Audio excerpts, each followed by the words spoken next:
and non-sexist South Africa. Through grassroots activism, policy advocacy, and bold political engagement, the MK Women's League must serve as a vanguard for structural transformation, ensuring that the voices of women are not just heard but are central in shaping the destiny of our nation. We'll now reflect on the key highlights from the meeting of the national officials. The meeting reaffirmed the founding principle of MK, the party, the spear of the nation, as the guardian of African liberation, dignity, and sovereignty. The MK party recognizes that South Africa's struggle for total liberation is far from over. The chains of colonialism have merely changed form. The land remains stolen, wealth extracted, the masses of our people impoverished. Our party considers itself not merely as a political party, but also as a spiritual and revolutionary vessel mandated by history.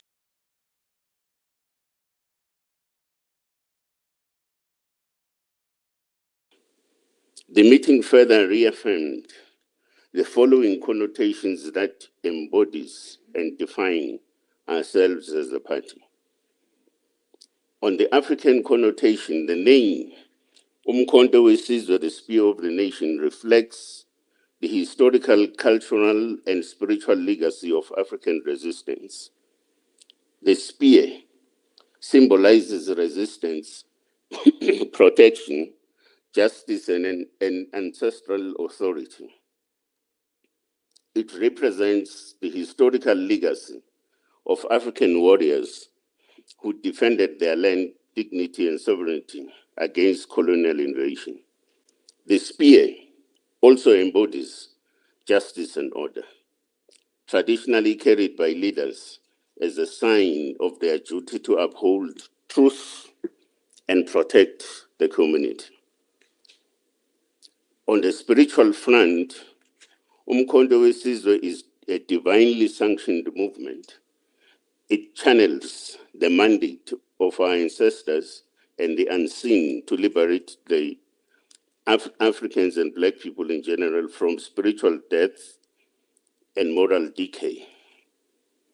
Its spiritual programs are designed to cleanse, unify, and reawaken African consciousness and cultural values. From a revolutionary perspective, Umkhonto weSizwe is a people's army turned political movement. It is a direct continuation of unfinished liberation. It stands for radical transformation, economic justice, land restitution, and dismantling colonial capitalist structures. To the colonizers, to the colonizer and his proxies, Umkhonto weSizwe is a threat to their imperial ambitions and imagined permanency. But yet the party is equally a unifier for all progressive social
MIE, with a meager GDP growth of just 0.6% in 2024 and a decade-long average of only 0.7% per annum.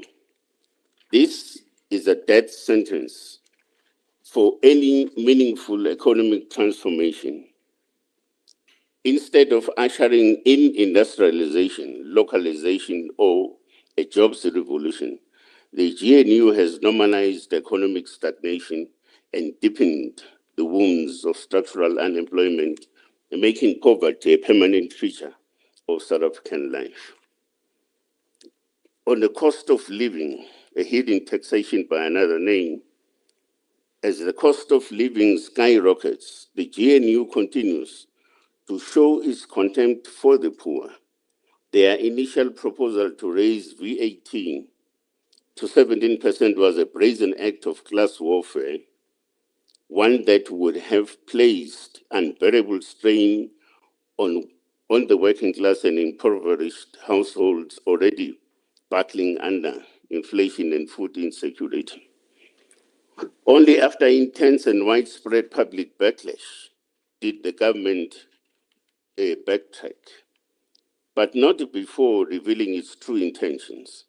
The temporary retraction of the VAT increase left a 75 billion rands gaping hole in the fiscus, which now threatens essential public services. The GNU's failure to plan or cushion this blow is emblematic of a government more focused on appeasing markets than protecting people. In reality, this retreat does not signal a policy reversal, but rather a delay in applying more regressive fiscal measures. Taxation through stealth paid for by the poorest among us.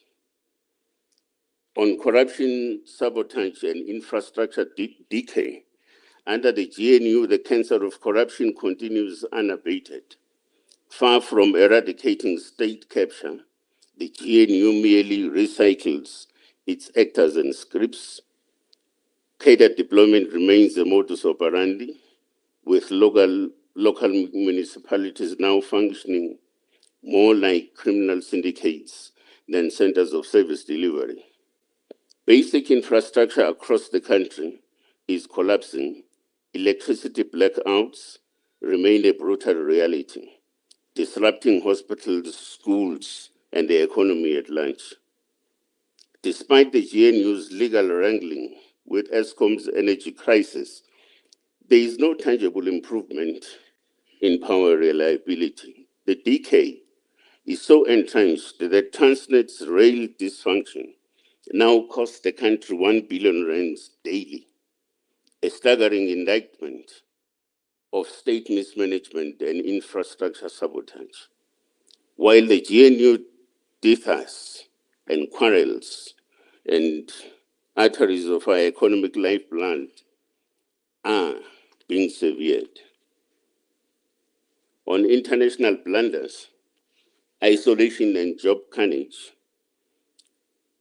the MK party notes with deep concern the United States' decision to impose 30% tariffs on South African exports. This measure appears to be a punitive response to South Africa's principled positions on international justice, particularly our unwavering support for the Palestinian cause and our constitutional commitment to economic transformation. We view this action as an unjustified attempt to exert pressure on our sovereign democratic choices. This development must serve as a turning point rather than yielding to external coercion or pursuing failed austerity measures. South Africa should respond by accelerating industrialization, strengthening economic ties within the African continent, and deepening partnerships with the BRICS nations. Our long-term prosperity lies in building an inclusive, resilient economy, one that prioritizes the needs of our people over the preferences of global powers.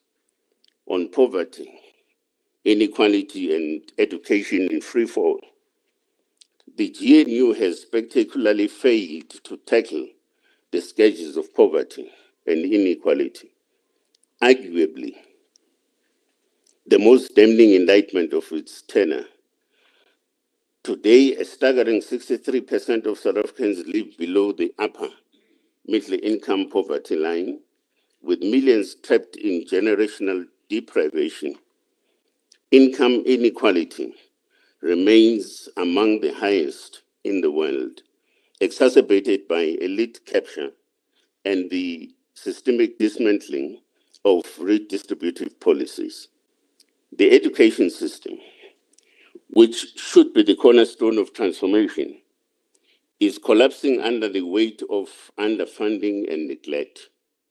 Despite looming demographic pressure, 1.2 million additional learners projected by 2030, the GNU's education budgets are shrinking in real terms. Quality education is fast becoming a preserve of the wealthy, leaving the majority condemned to a cycle of mediocrity and marginalization. A nation that abandons its children has no future, and the GNU is doing just that. On the political paralysis and self-serving coalition infighting, the so-called government of national unity has proven to be nothing more than a chaotic amalgamation of self-serving elites. It exhibits neither unity nor vision. Instead, the cabinet the cabinet is paralyzed by factionalism and infighting, most notably over the VAT debate, which caused the unprecedented postponement of the national budget announcement. This level of dysfunction is not just an embarrassment, it is a crisis of governance. The MK party has consistently warned that this makeshift coalition, stitched together without principle or purpose, was doomed from the outside.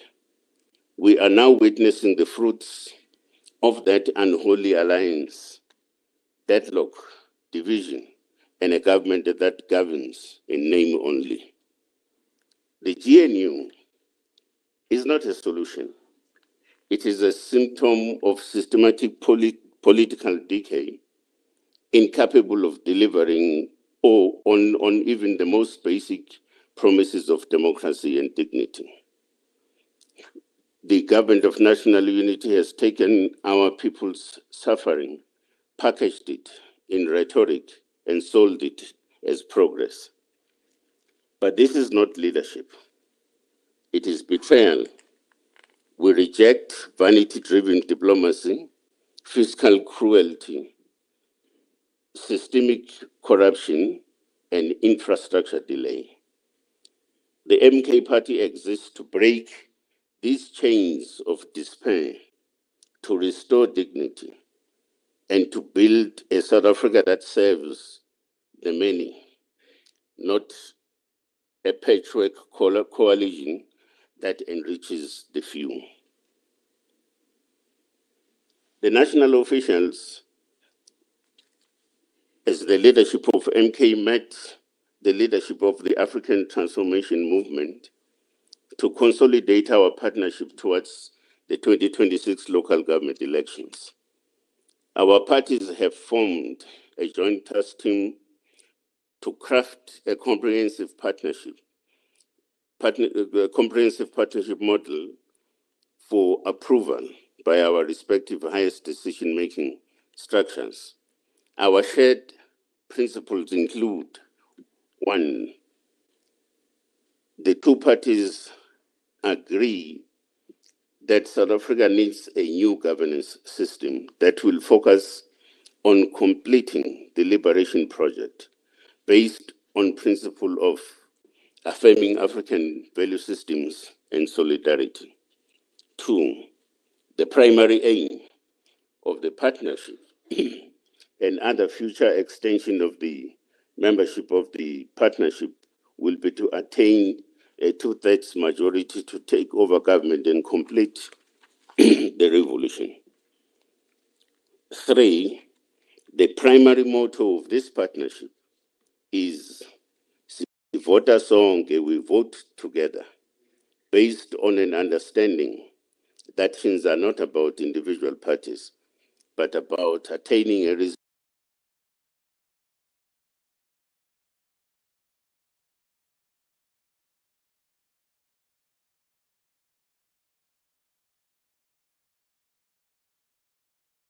reasonable threshold necessary to effect total liberation of our people. 4th point, the partnership will seek to fully restore the role of traditional leadership and inclusion of kingdoms in governance systems, elevate customary law, which is foundationally restorative against the Roman Dutch law, which is punitive in nature, and further elevate religious leaders that should also be involved in politics. We also had a meeting with the Congress of Traditional Leaders of South Africa, which was convened at a request by the traditional leaders belonging to Controllers to meet with President Zuma to receive counsel and draw on his wisdom regarding critical challenges currently confronting the nation. Controllers' delegation was led by his Deputy President Kgoshi Nyamalala Pilane and Secretary General His Royal Highness Zolani Mkiva. The meeting decried the rising political instability in South Africa, fragmentation of unity among progressive forces representing the poor and downtrodden masses of our country, the resurgence of ultra-right-wing tendencies, pervasive criminality and entrenched corruption within government and state institutions, as well as other serious social ills that are likely to undermine and erode the meaningful gains accrued since the dawn of democracy in 1994. Both organizations agreed that the liberation project is yet to be completed in South Africa, and further that the institution of traditional leadership has for the longest time been undermined and relegated to a spectator in the political governance domain. The meeting resolved to encourage all traditional leaders to take advantage of the 2026 local government elections to restore people-driven governance. On the international front, the Constitution of Umkhonto vests responsibility for international relations and foreign policy engagements squarely with the president of the organization. In this regard, the president of Umkhonto attended the inauguration of President Ngwema in Gabon and held bilateral meetings wherein the MK party reaffirmed its full support for the revolutionary governments of Mali, Niger, and Burkina Faso. These nations remain the final frontier in the total and irreversible liberation of Africa from neo-colonial shackles. We are alarmed by the incoherence and indecision in South Africa's current foreign policy.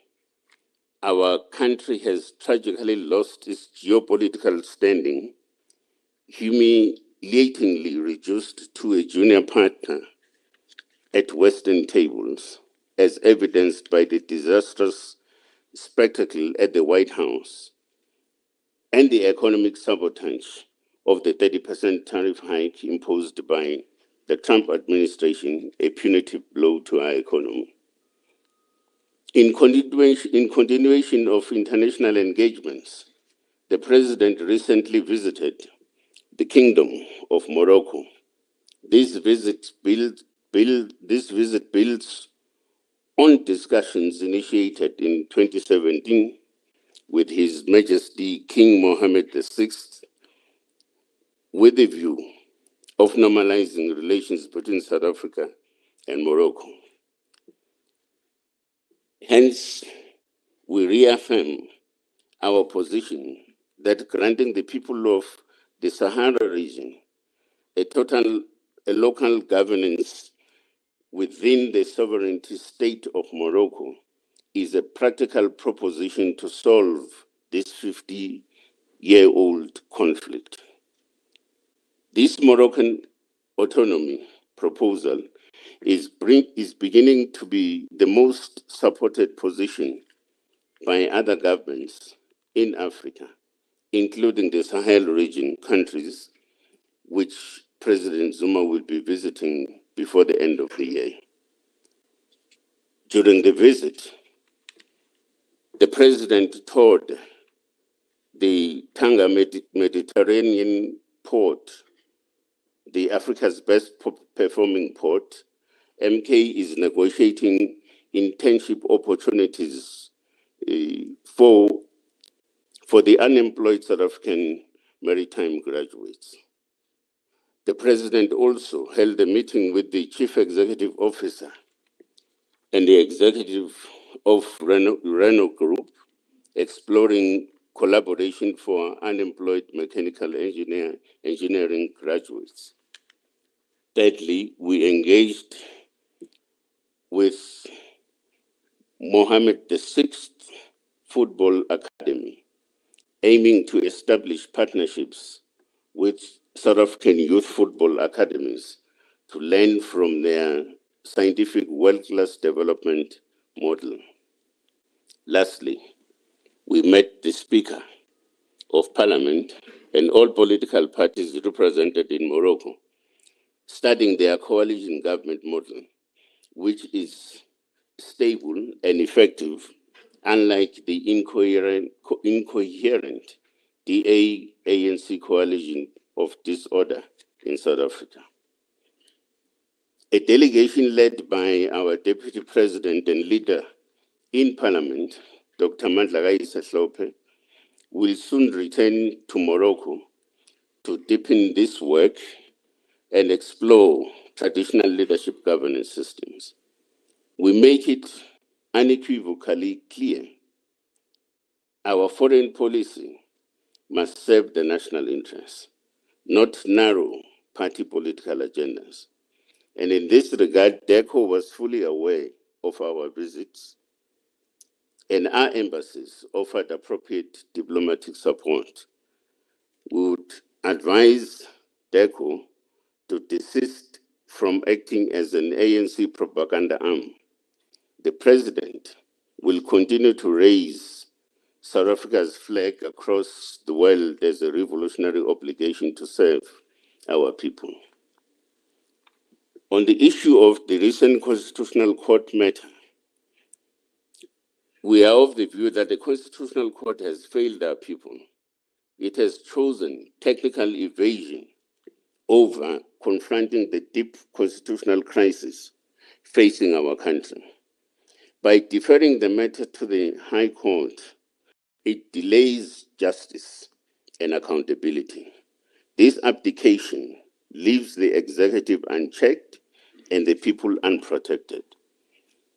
The efforts of and by General Mukhonas and other brave whistleblowers have been ignored. Nevertheless, we remain undeterred.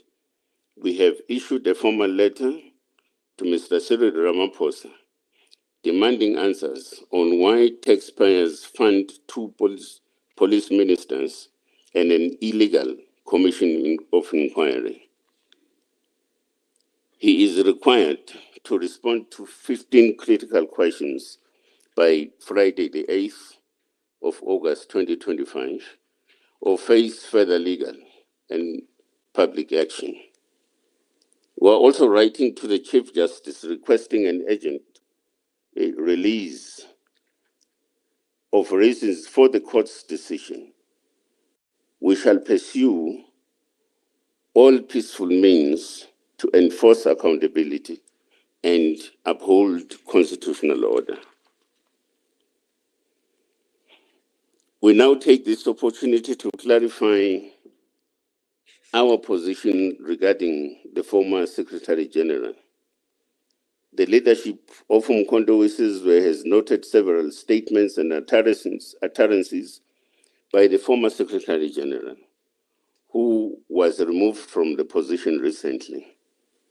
The leadership of Umkhonto weSizwe had considered these utterances and actions and arrived at a conclusion that the former Secretary General had not only publicly defined himself or themselves outside the ranks and ideological line of the MK party, but also seriously violated the trust placed on them as a member of the party. In this regard, the decision has been taken to summarily terminate the membership of the former Secretary General, and a formal letter of expulsion was transmitted to him on the 15th of July 2025. Umkhonto weSizwe will not entertain any further exchanges on this particular matter. Lastly, on the MK party's path to power, the Umkhonto weSizwe as a party is a vessel of the final phase of our liberation struggle. We are marching towards power, not just to govern, but to liberate. We are building brick by brick, word by word, village by village, institution by institution. South Africans have increasingly affirmed our stance on the GNU, a Trojan horse of recolonization disguised as unity, funded by white monopoly capital and implemented by a coalition of regressive forces. We say no more. MK stands as the last hope of the African child, the worker, the youth, the traditional healer, the church, and the forgotten majority.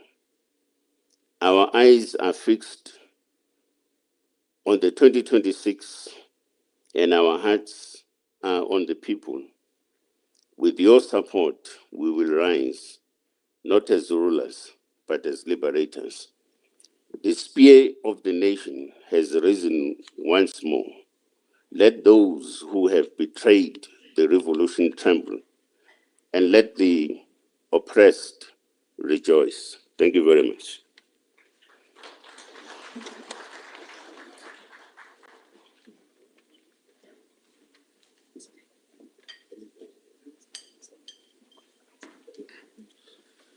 Thank you, Chair, for a comprehensive media statement. We will now take questions from the media, and we'll do it in a round of 5. So we'll start with 5 at the back. I see a hand. Natasha, 2. Mologo, 3, 4, 5. Okay. We have a roaming mic. Thanks. If you could just please state your name and the channel or publication that you represent. Thanks. Good afternoon. My name is Zoleka Kodashe from Newsroom Africa.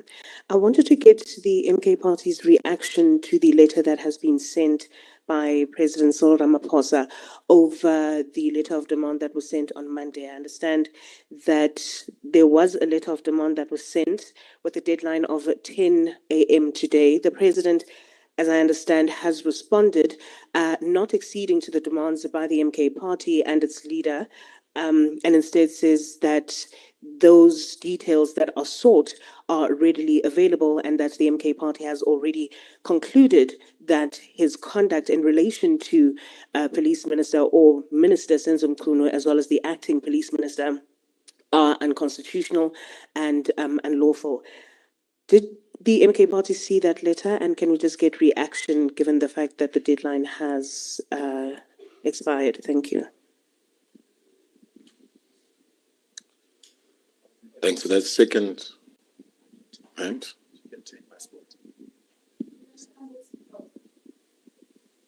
it's Natasha. Hi, thank you. Hi, it's Natasha Perry here from SABC News. I just have a couple of questions. In regards to the former Deputy Secretary General, I believe you all know, just moments before this briefing, there's a letter that was circulating that she has resigned as the Deputy Secretary General of the MK Party. Just your reaction on that, and do you perhaps fear that more members might actually jump ship, perhaps from the MK to Maibuye? You mentioned Floyd Shibambu, you've terminated his membership. But I'm just interested in knowing, former President Jacob Zuma, have you perhaps engaged him? Has he sought your audience at all?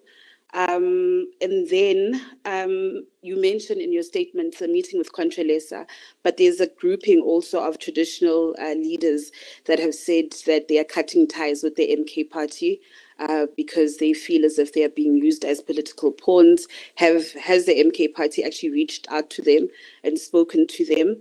And then you also mentioned the meeting that you had with the ATM, and you mentioned the Comprehensive Partnership Pact. Can you perhaps now detail, if any, modalities around how you're going to be working together ahead of the 2026 local government elections? You've mentioned also in your statement your stance as the MK Party on the US tariffs, but now we know that the South African government, through President Cyril Ramaphosa, had said that all doors are still open for negotiations, right? Do you think, and are you confident as the official opposition, that perhaps a deal would be made to actually reduce those 30% tariffs and to avert the bloodbaths of over 30,000 jobs? Thank you, and apologies for the many questions.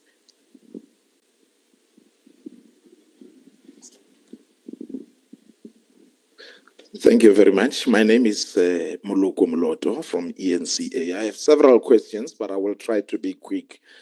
To the former President, Jacob Zuma, I just want to understand, considering the fact that at the time when you were at the helm of the African National Congress, the position has always been that the people of Western Sahara must be granted their independence. I want to understand at what point did this change for you? The second question is, there has been, I just want to understand, are you by any chance as the party receiving any money or funding from Morocco? In terms of the leadership turnout, if you were a company, you would be considered to be in crisis. I mean, I personally have lost count of the number of secretary generals, organizers, and staff. Have you been reflecting on what could be internal issues, perhaps, that may need to be attended to, perhaps in order to arrest this particular trend?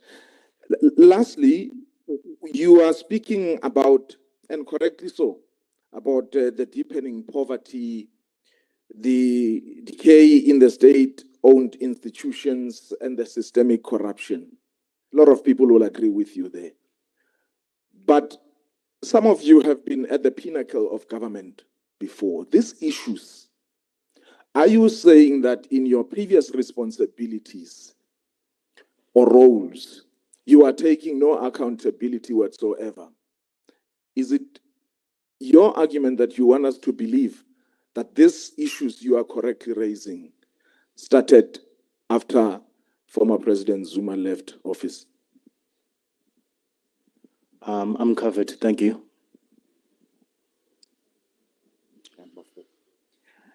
The third hand. Yes. My name is Saeed. I'm asking this question on behalf of the Morocco TV channel Media.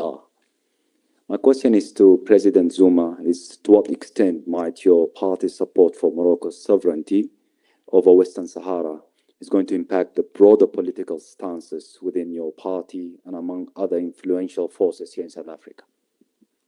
So, can you just repeat that? I didn't think we got it clearly. To what extent might your party support for Morocco's sovereignty over Western Sahara is going to impact the broader political stances within your party and among the other influential forces in South Africa?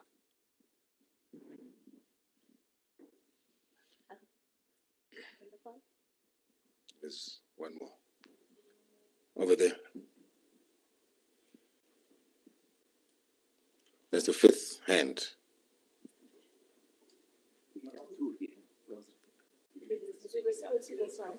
Are you covered? Okay. Thank you. Sure.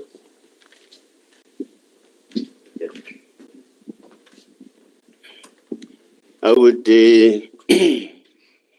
would also ask that members of the National Leadership Collective also to tackle some of the questions. I did not get your name, Cecilia. All right, Natasha. So ngaze ngamnguli mlaki. Sasigis.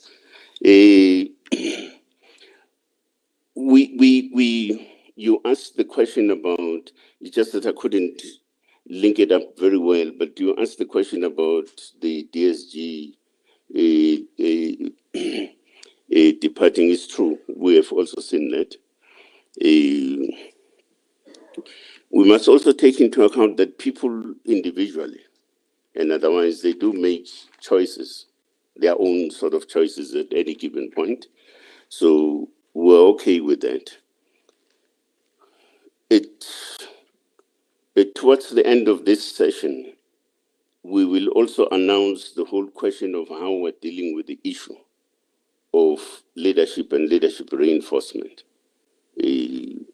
so that you'll be better clarified. For an example, so what are we doing with these particular gaps as we have them within the leadership collective and so on. The question of the ATM, I think you also asked the question about the African Transformation Movement, the modalities and everything else. The starting point is that we have this joint working arrangement in the first instance, because they will also go much more into detail about operational issues and technical sort of details informing modalities, for instance, that the two parties would have to adopt in approaching local government elections and any other matter of national interest. As we had indicated, that they will report regularly to the leadership collective of both parties, the African Transformation Movement as well as Umkhonto weSizwe. Let me also just deal with the area of Ubanteumlodo. Okay. And you seem to think that the question of changes at leadership level represent what crisis? If we were a company, we're very fortunate that we're not, but also even companies, a responsible one, would not view it that way. it would view it as part of the learning process. We just existed for how many months now? 18 months or something, whatever, I don't know. Now, in that process, there's a lot of learning that we have got to take into account as part of our developmental process, for an example. Now, we hope that with the changes that are going to be made, because maybe free of charge I can volunteer this thing and just tell you, for instance, one of the major weaknesses has been that you attract people to come and perform a duty of public administration, right? Of course, you need public administrators with social consciousness. That's what should inform the question of having a Secretary General into position. Now, we seem to have had problems on that particular front. Now, when I'm talking about public administration, I mean your major focus as a Secretary General is the question of development of standard operating procedures, for an example, and many other regulatory sort of instruments that have got to be put in place, including the whole question of how do you factor in mechanisms that have got to support the work of the organization on an ongoing basis, right? That's the work of a Secretary General. Of course, such a person has got to do that. Also informed by a required degree of social consciousness and so on. So I disagree with you when I'm not good to see that as a as a point of instability. It's an undesirable situation, of course. I'm not saying that's what we should have. But if you are in a circumstance where as an organization, something does not work for you, no, you must correct that, right? Now, in fact, because you spoke about companies, in the corporate sector, it is an accepted thing that you will have a strategy developed, but at the level of implementation, something else comes up. You have an imagined sort of strategic kind of diversion, and is acceptable. And I'm sure also you say to come from NCA. Go and ask them; they will tell you the same. Thank you very much.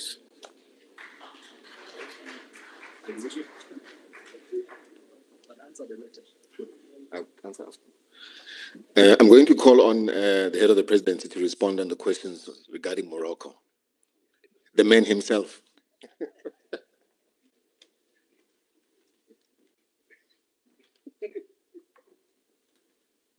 Thanks, spokesperson. Greetings to the media and the comrades.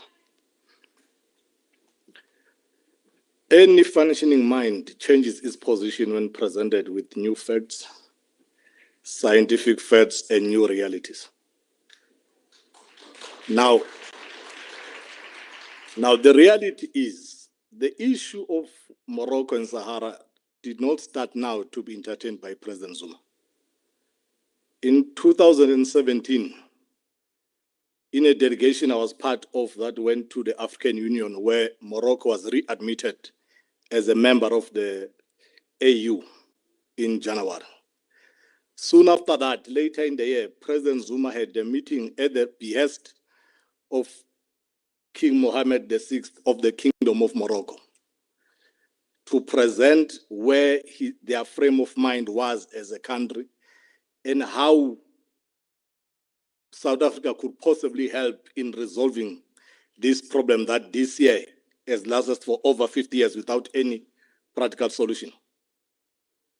That is why in 2018, South Africa reopened its embassy in Rabat, and Morocco reopened its embassy in South Africa to be fully fledged embassies instead of being downgraded to the level in which they were. When Umkhonto weSizwe was formed, President Zuma received many invitations at an international level. The last meeting we had about one of the countries which got problems, we can't at this stage, was yesterday.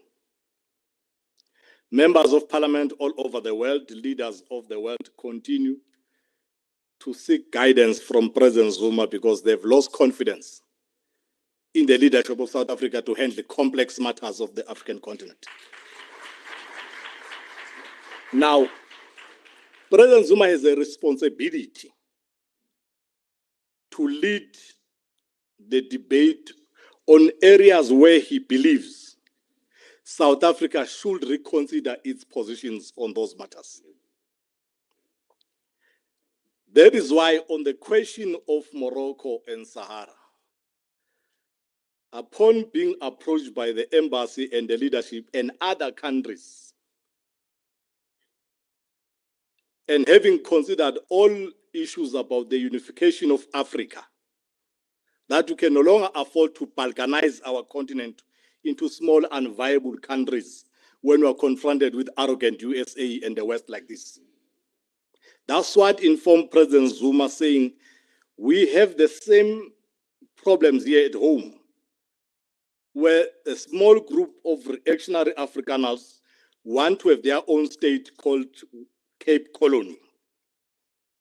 In the same country, we have Orania that want to present itself as an alternative state. If we are not careful, this problem of a group of people who identify themselves as a tribe wanting to be a fully fledged state will come into our country.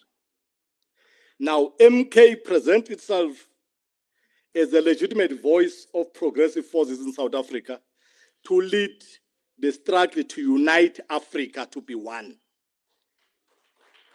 And we felt that this burning matter that has lasted for 50 years in the continent must be a starting point to say, yes, the people of Sahara have suffered for the longest time.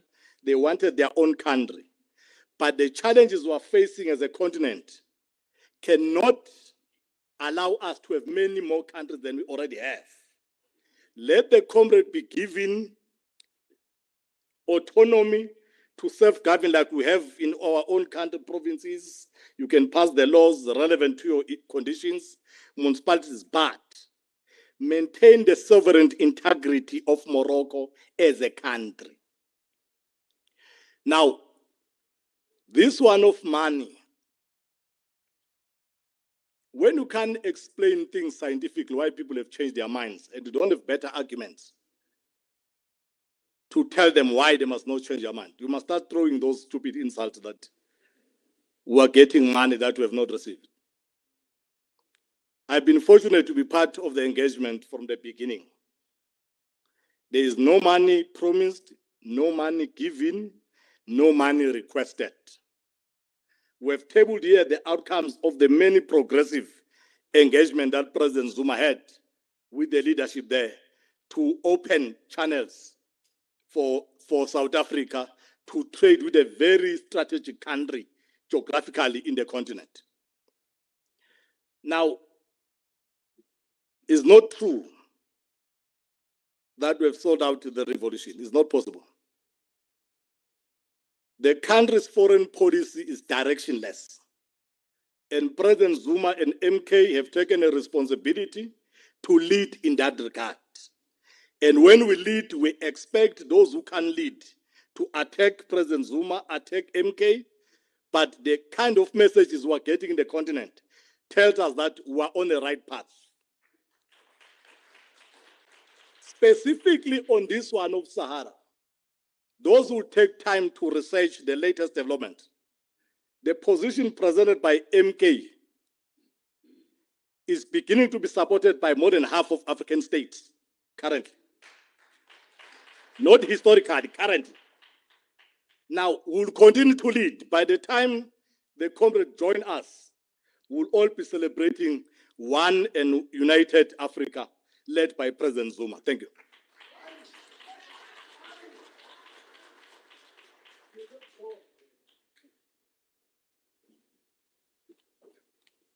I will take the question on the response from Mr. Ramaphosa.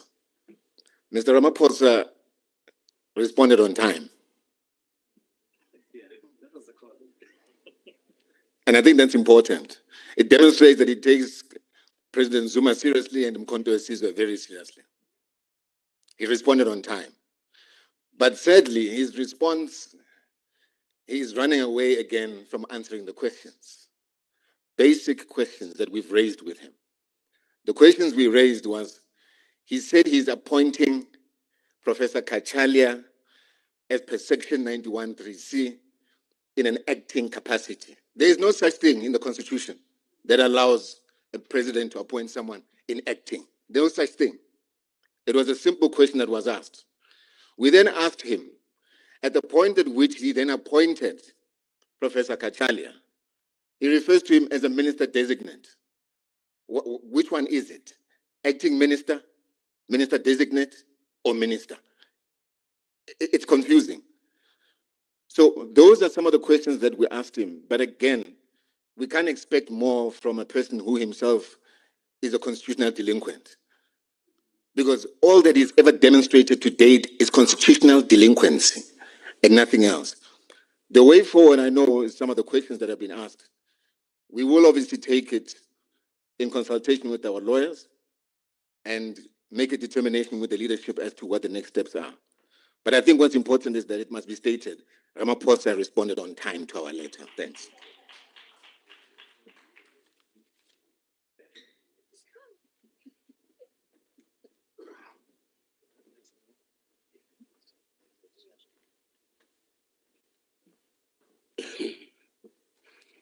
No, thank you very much, Program Director, ladies and gentlemen. I need to deal with the one last part of the... unless they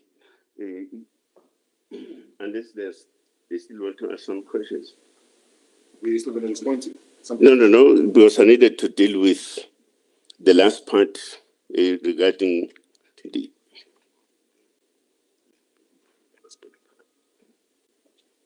Yeah, okay. And I need to deal with the directive by the president that I must then announce the leadership collective. I'm informed that the president remains the president.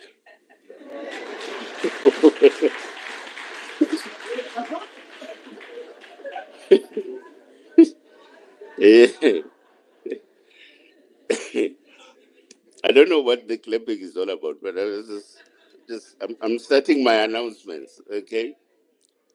And that the deputy president, Dr. Sope, remains the deputy president, all right? And that we have had some gaps in the leadership collective. The Secretary General is one particular position that is vacant, and it's now going to be filled by Dr. Bongani Mngwango. Now, Dr. Bongani Mngwango has a 35-year executive experience. He's a former chief executive officer at Sanlam Healthcare, a former chief executive officer at Netcare 911. He was also chair of, maybe still is, I don't know, of the Kwabe Traditional Council. So he must then come to this end.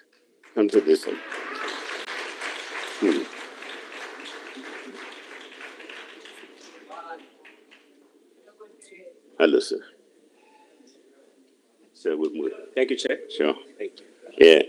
No, thank you very much. For the...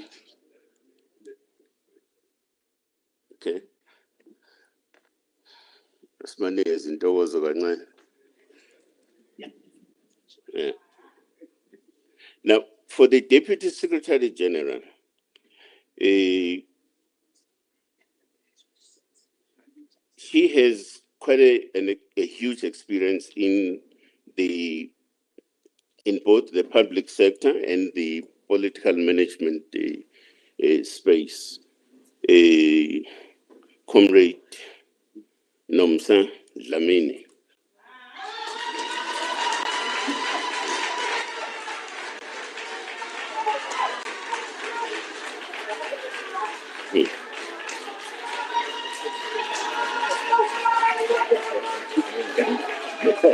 Thank you. Okay. Yeah. Now,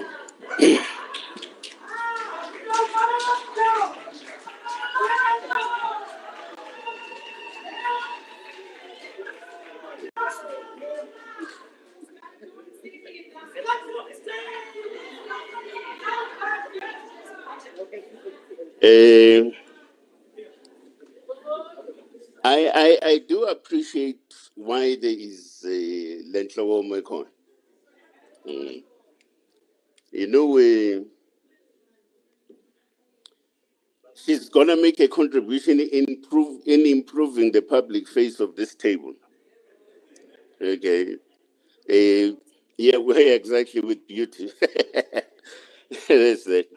Now, one other change, comrades, that's being effected is that the current national organizer is moved over to a portfolio to manage and coordinate policy coordination, Comrade John Lela.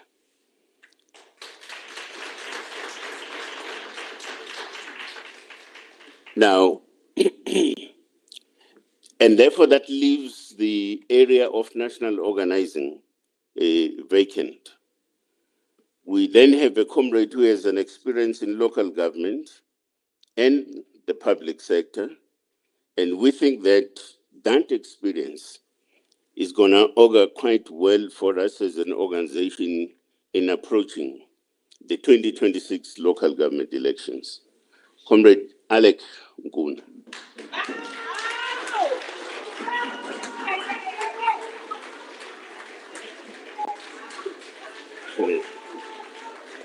Welcome, Comrade Alec. So, thank you very much.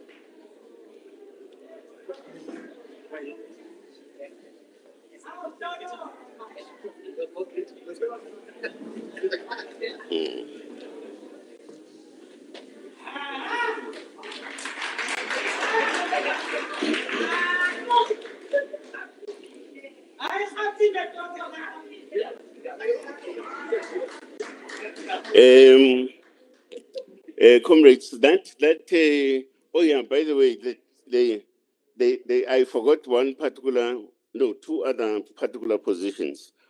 The deputy chair remains deputy chair. Right? Comrade Import. And of course, the Treasurer General, Comrade Mpia Kelimba, remains Treasurer General.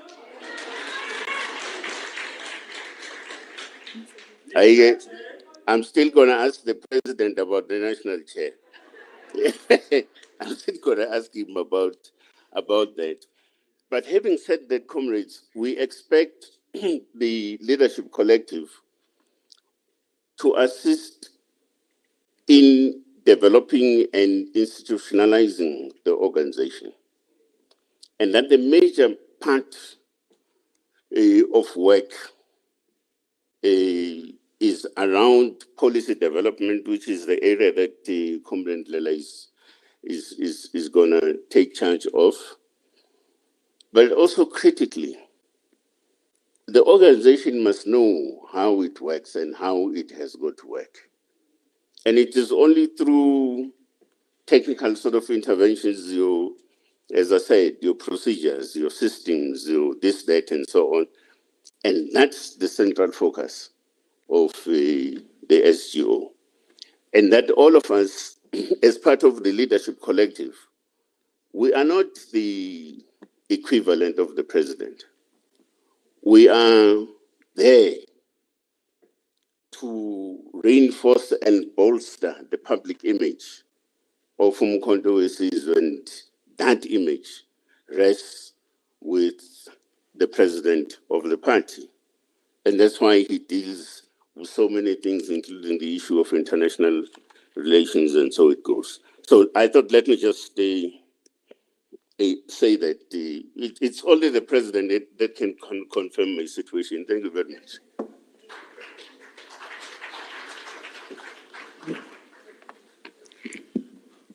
Amandla, congratulations to the new leadership.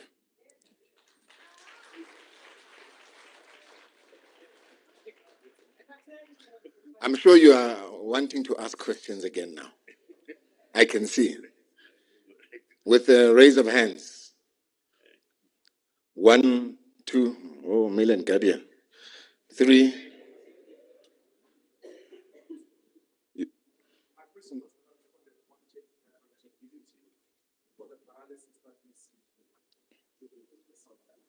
Oh, your question on paralysis. Paralysis analysis is the problem. You're the third? Okay. The first question. Is there someone at the back? The fourth one. Thank you. I'm Hawelo Mawoleo from UFM. Firstly, your reaction to what is going on with the national dialogue. I think you would have noted that some foundations have pulled out because they are not happy with how it's being conducted, the preparations thereof, to be specific, and also your detailed response to what is happening with that Russian vessel that is stuck in Cape Town. Apparently, the personnel there does not have a passports, therefore they were not allowed to disembark. Just the MK comment on that.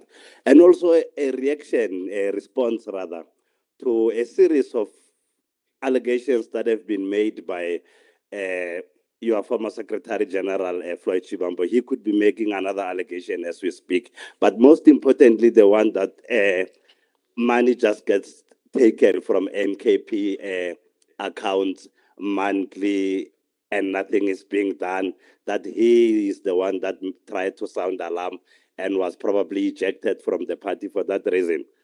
Finally, and apologies for asking so many questions, just give your own reflection of yourself, because there seems to be a sentiment that as an official opposition, MK has given a rather poor account of itself, particularly in Parliament. We've seen a recent blunder where the caucus did not understand what it was voting for, and any other issue that you have had to handle in Parliament, as to how have you done so far in your own assessment?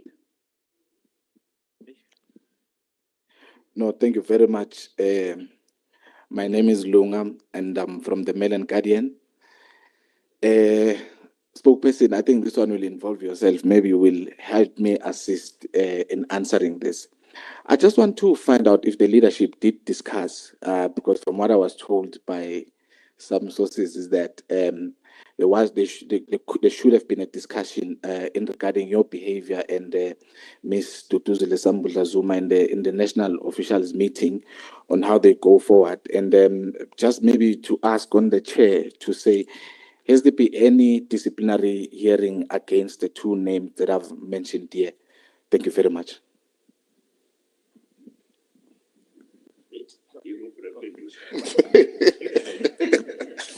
There was another question. That one. Chair, there's still another question. Another two. Okay, mine, it's only two questions. My name is Disito from PEM News. The first one is the use of South African flag during Mr. Jacob Zuma's visit in Morocco drew so much attention. Even the Department of International Relations and Cooperation, on behalf of the government of the Republic of South Africa, strongly protested the use of South African national symbols.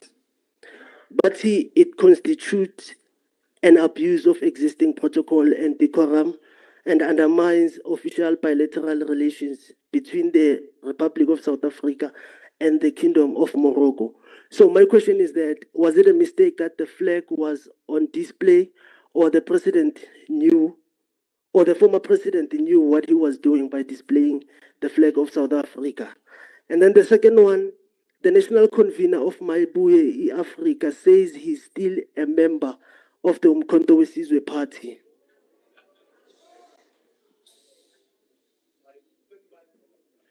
So I believe if it was just an ordinary member, you could have dealt with the situation rapidly. Is he still a member or not? Oh, okay, no, it's fine.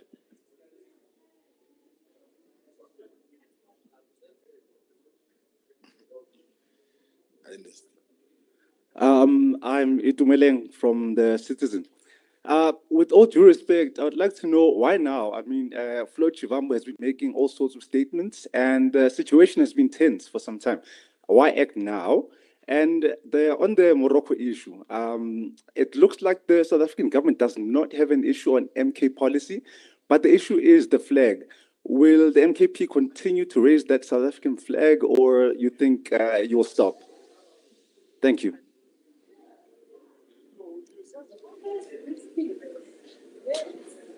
They own the flag. You said you're from the Citizen, say? Okay, I'm sorry I can't see you because Bamile, the camera, yeah. We ask comrades. No, sorry, you're not comrades. I forgot. The flag belongs to us. Now, I don't know where this story comes from that the flag belongs to government. No, it doesn't. The state is us, right? So next time around, when we talk once more, Bani, my peace, yeah, but my peace, my bigger, my fisa, sorry, yeah. Okay, no, sorry, won't call them put. When I'm a first, next time you'll find me carrying a flag in my car. Are you going to have a problem with it? Dispute that and say, why am I having my country's flag in my car? We're born a little. Yeah, for my lines, right? Now, there's a question from, I can't remember who it was, about the money being stolen or siphoned. Was it Melengadi? But the question is this. The meeting of national officials sits every second week. So what does it tell you? It tells you that we sit 2 times a month. I think that's what it says. Then you have a chief executive officer in the form of somebody that we call a secretary general. Sits for months in the position and does not report to this collective, this leadership, to then say, hey, there's money that is disappearing every month to the tune of about, I think he branded something like 7 million a month, right? Now, and this is exactly, it is at the center of leadership responsibility and administrative responsibility, this point that I'm raising, right? Okay, suppose we were too ugly for him to report this thing, this stealing, right? And maybe intimidating or something. So why not report a crime with the police? Because this is stealing. We're talking about stealing here, right? So how come we are not reporting this theft with law enforcement agencies to to then say there's money that is being stolen by somebody in MK, and so on and so it goes. And you're not doing that. Now, anybody, including our new SG here, once you're a Secretary General, you also bear something called the fiducial responsibility, which means, amongst other things, all these other matters of financial management, they also are within your purview, and you need to report on a regular basis on them, right? You carry policy responsibility when it comes to that. So for me, and I think for us actually, it's quite strange that this thing gets said after some months.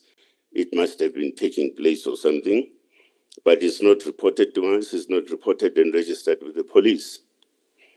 So something is wrong at that particular level. But also the Treasurer General will also shed some light on this, because we have just, if I'm not mistaken, we've just gone through an audit. We've just gone through an audit, and we're still attending to some few outstanding issues from an auditing point of view. And I keep on asking him, where's the 7 million? TG, Muplo 7 million.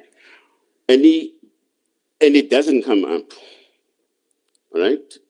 So how come you have this audit outcome, which is conducted quite elaboratively right across the organization, but it doesn't pick up the stealing?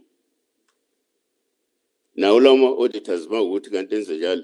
Akakwazi ukuyibona lento, kusho ukuthi ungadinga-ke sihlukane now, in a way, because at the center of auditing is also finding out mishaps and everything else about the issues of finance and financial management.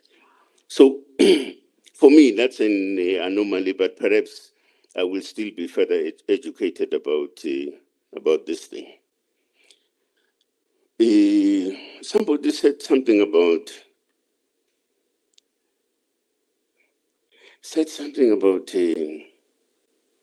accountability, the trip and whatever. You see, ladies and gentlemen, angikhuluma ngimsukele ngesibum umlodo, ngiyakuprovoka manje. Now, there is no way that your company, ENCA, will find out that you are in Zambia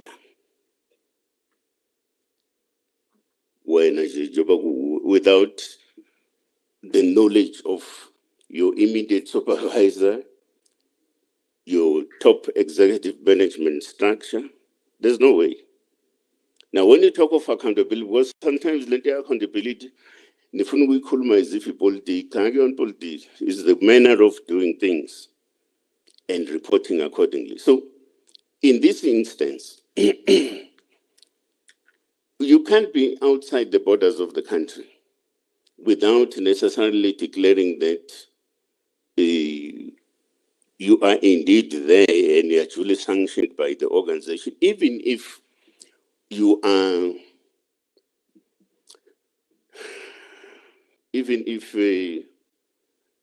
what do you call this thing? I want a jowl or something. We keep healing, even if that is the case, you still have a duty to report to a structure that you belong to, that between this day and that day, I will not be around the country, I'll be outside, right? So, and that's the issue about accountability. Now, you are saying, for those of us that were in government, and for the things that did not work out there at policy level, policy implementation level, and so on, we are not taking accountability. We're not taking accountability about that. We have never said that we are not taking accountability.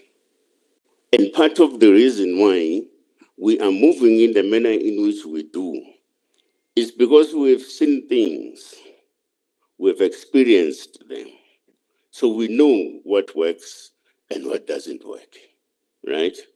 So it is just one of those natural cause of action that if you are on a path that you think is working and you discover that, hey, further down the line, this thing is not working, change course. So,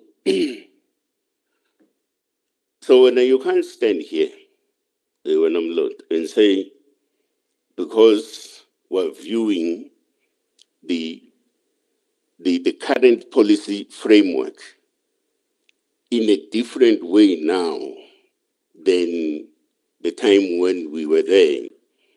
So it means we're not taking accountability. I think you're probably misreading this thing, the way I see it. But nevertheless, and I'm sure we are now convinced that we are not what you think we are. The question of the NDC, perhaps somebody will, TG, I would ask you to come in also on the question of just the financials as things stand, particularly because now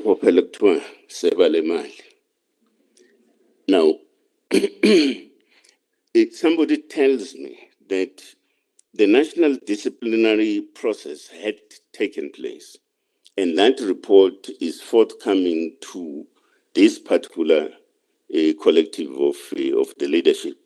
So, as and when we are ready to make an announcement with regards to that, we'll certainly do that.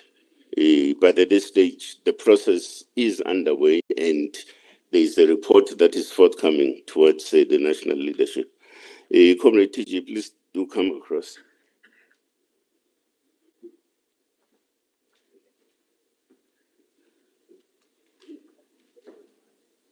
Sanbonan and greetings. I think the former SG wanted to say he left us with a debt of 28 million. That's the mistake he made.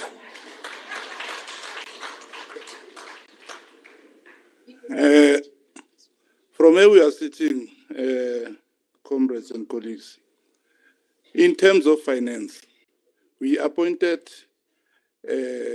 Zuma consulting company that is qualified chartered accountants and auditors, so that we can have an independent view in terms of our finance before an AG comes in.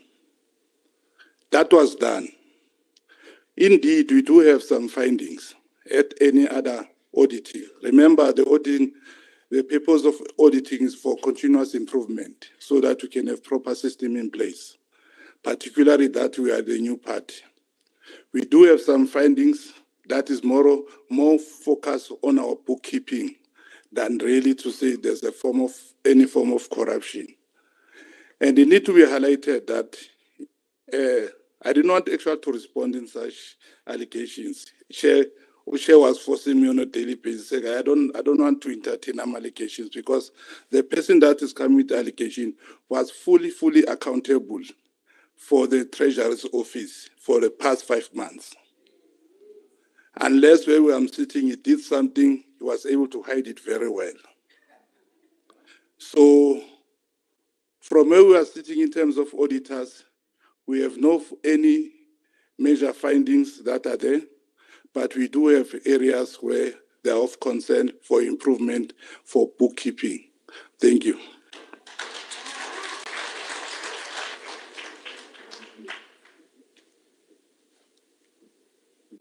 I think that about closes it, unless if there's anything else, because we respond to everything. We're always ready.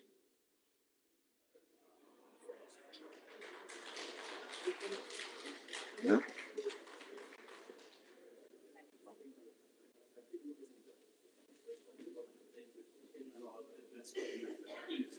Oh, the head of presidency was reminding me, on the issue of the flag.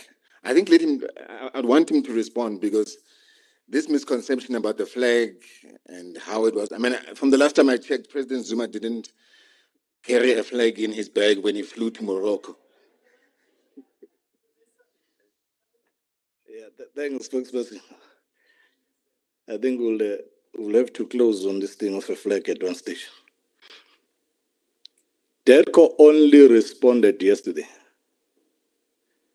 after the National Executive Committee meeting of Kwagogo. We've been back from Morocco for almost 2 weeks.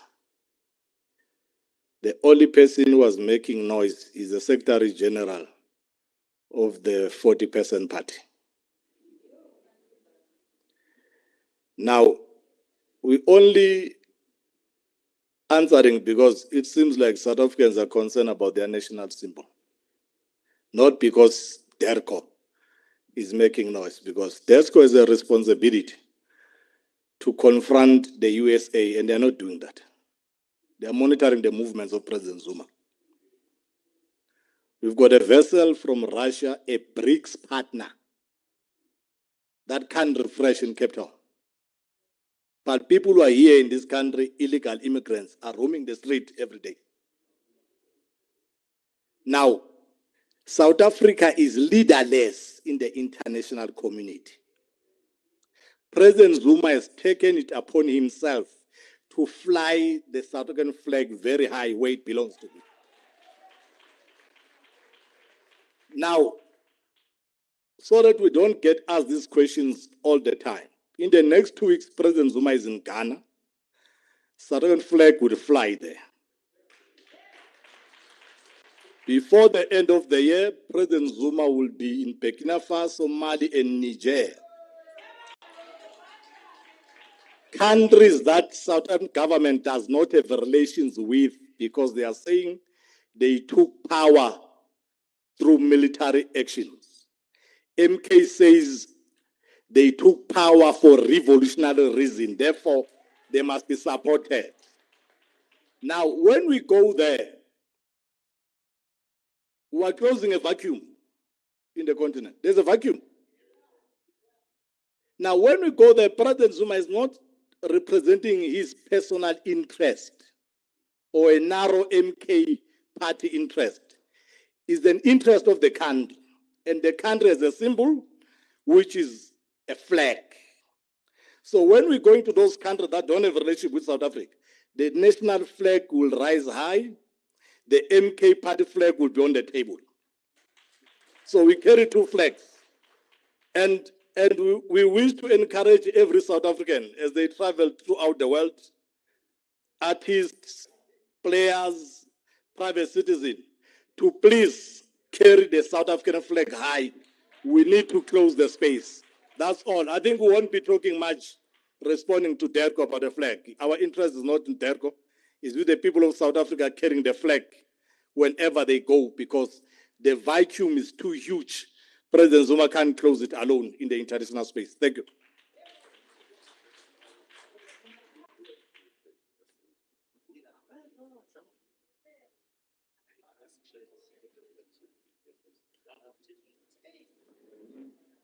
I'm going to call upon President Zuma to say a couple of words. If you will stand as members, please.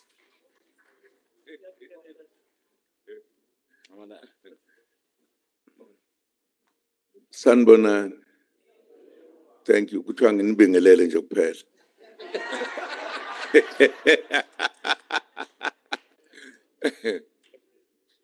No. Ngiyanibingelela bandla, siyajabula ukuthi sibonanile. Ngiyajabula ukuthi nibuzile imibuzo yonke nayithola zonke impendulo. Ngimangalile ke mina mangizwa obaba laba nomama kuthiwa benze njani konje, balalela indaba bese beyixoxa. Okay, yeah. Bebuza indaba ye-flag. Ngithuke kabi.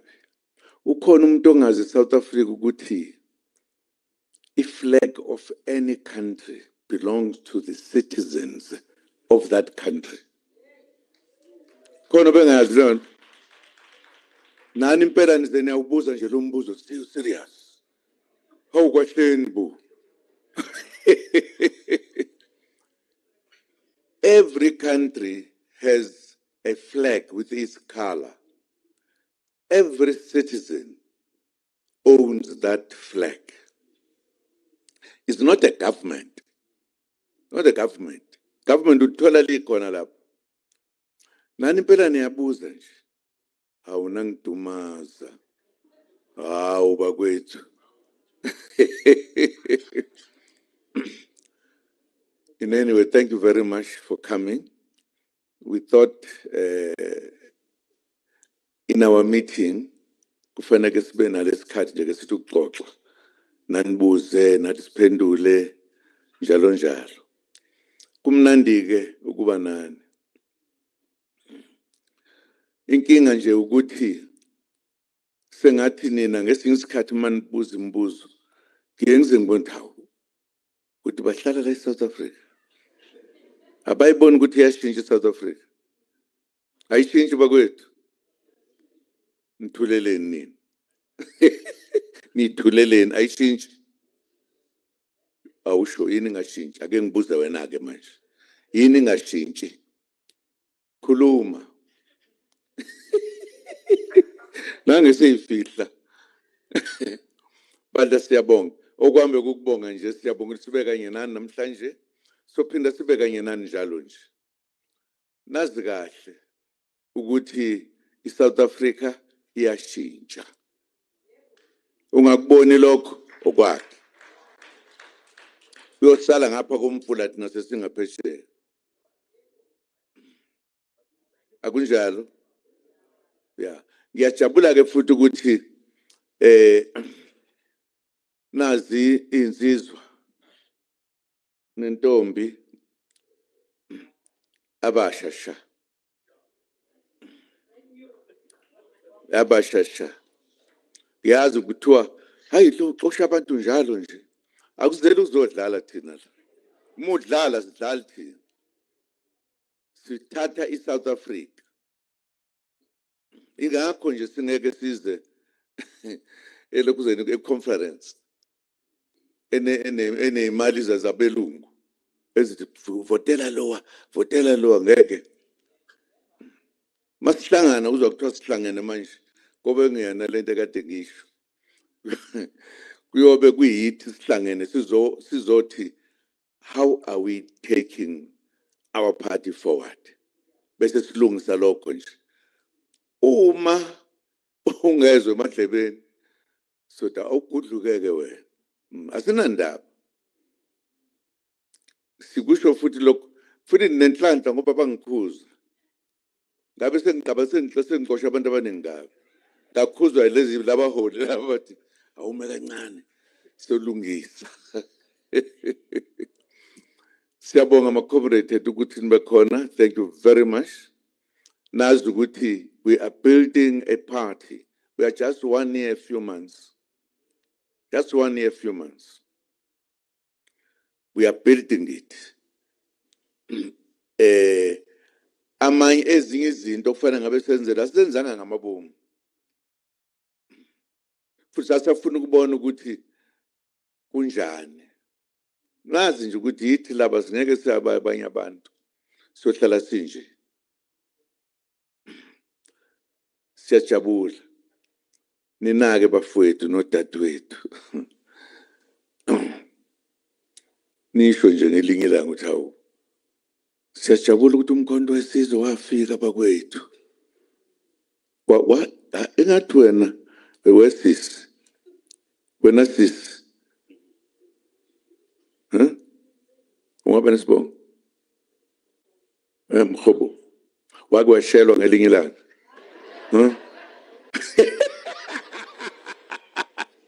Thank you very much, bakwethu. Siyabonga.